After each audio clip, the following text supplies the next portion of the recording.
Welcome back to my Mask series. Remember, these podcasts are always one take affairs. You get me as I am, warts, stumbles, mess ups, my true self.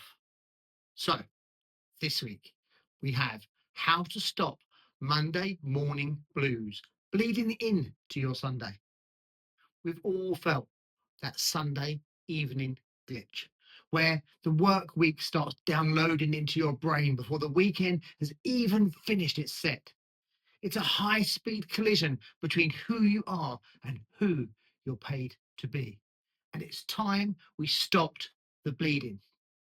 Let's talk about the specific flavor of dread that hits when the sun starts dipping on a Sunday. You know the one. It's that visceral friction where your weekend bliss of hobby 2.0 realizes it's been overwritten by corporate OS 1.0, whether you're ready for it or not. It's the uninvited guest that ruins a perfectly good or even great roast dinner. For years, I played a game of two halves that made the transition into Monday feel exactly like that high speed collision. Let me tell you about it. On Saturday nights, I was the maestro in the DJ booth until 6 a.m. I was riding a wave of creative adrenaline, that pure high octane flow state where you're the conductor of a room's heartbeat. But here's the thing about adrenaline, it's borrowed credit. And by Sunday afternoon, the interest rates on the loan are predatory. I'd be sitting there at 4 p.m. on a Sunday, my brain finally rebooting when the ghosts of Friday afternoon would arrive. Work would start creeping into my headspace like a bug in a code, silently dropping tasks into my mind just as the ringing in my ears from the club had faded. I'd find myself grieving. I was mourning the version of me that felt alive in the booth or challenged in the workshop while looking at a wardrobe of Ben Sherman shirts that felt like 50-pound suits of armor. The real strain, the psychological cost of shifting from the music loving extrovert into the unflappable executive who is expected to have the perfect scoreboard. When we feel this, we're trapped in an anticipatory anxiety. Your brain isn't reacting to a current event, it's running a simulation of the future where you stop being a person and start being a resource. I know we should never look at our team as a resource, but sure, we can look at ourselves that way, right? Hmm. Oh well, back to the weekend. I used to spend Sunday afternoons in daymare sessions, obsessing over massive delivery goals I had that next week. How can I make the team move faster? How can I make them ship more? The obsession with a giant lump of reality is what fuels the dread. Today, I found a structural antidote. At work, I favor experiments over massive delivered features. Instead of bracing for one giant launch that might fail or might be delayed, we run 10 mini experiments. We spend our time learning what works rather than just sprinting for the sake of a delivery or a deadline. This shift takes the pressure off the team's scoreboard and, crucially, it clears the ghosts out of my Sunday night. We aren't trying to conquer the mountain in one giant leap. We're just checking the terrain one level at a time. And if we have to go back down a few levels, that's cool. It's all part of the adventure of creating something great. The fix for any Monday morning anxiety isn't just passive rest, chilling out. It's actually active recovery. It's about doing something you love, but maybe objectively terrible at, or maybe just not so good yet. For me, These days, that's building wobbly furniture, or attempting to snowboard, or trying to get back to DJing with streaming, because for now, my club nights are on hold. There's also something profoundly healthy about being a novice at something. You can't wear the corporate mask of perfection when you're staring at a table leg you've just cut quarter of an inch too short. Yep, done that. And I'll probably do it again.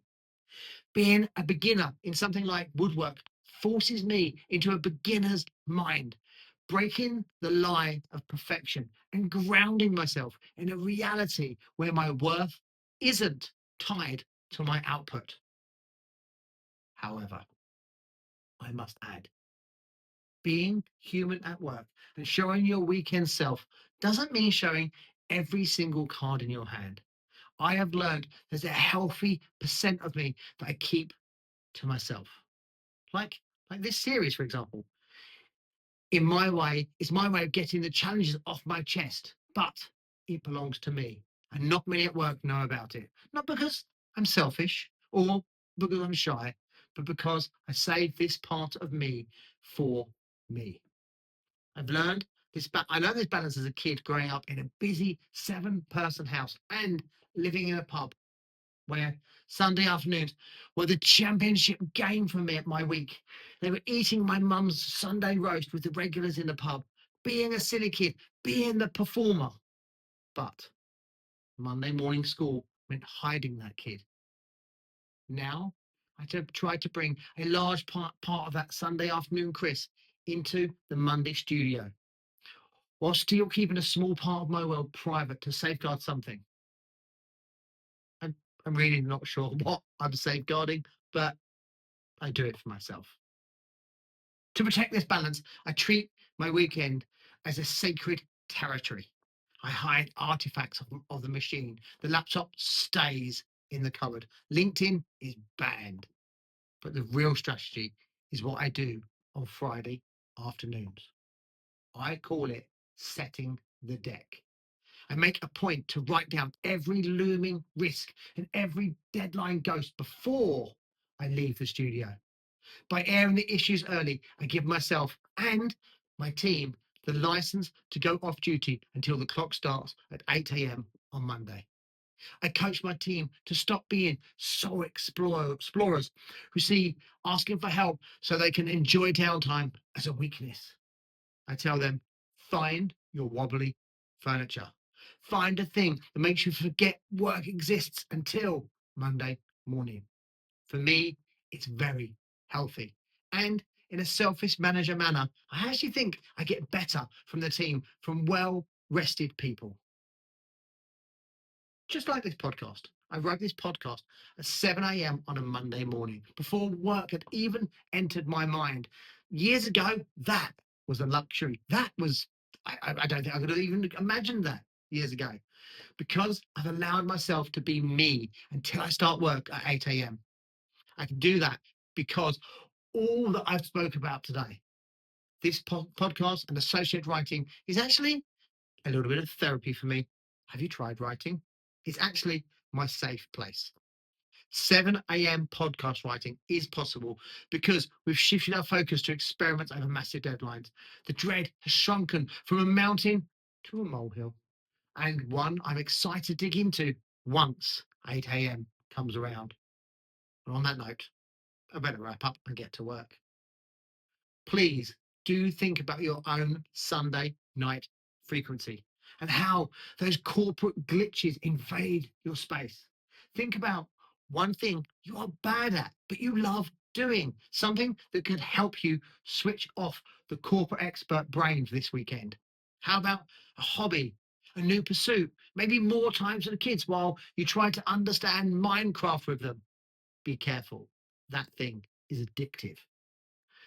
This is also all possible if you set your deck this Friday afternoon. What is one problem you could vocalize and write down right now to stop it haunting your Sunday? Let's make Sunday our day again and not a halfway house to work. You've been listening to Christopher Stanley, and My Masks podcast. If you've enjoyed the show, please drop a like, a comment, or grab yourself a free subscription. Remember, your weekend isn't a waiting room for Monday. It's a space where the real version of you gets to take lead. Why not reclaim your Sunday by being wonderfully, intentionally bad at something brand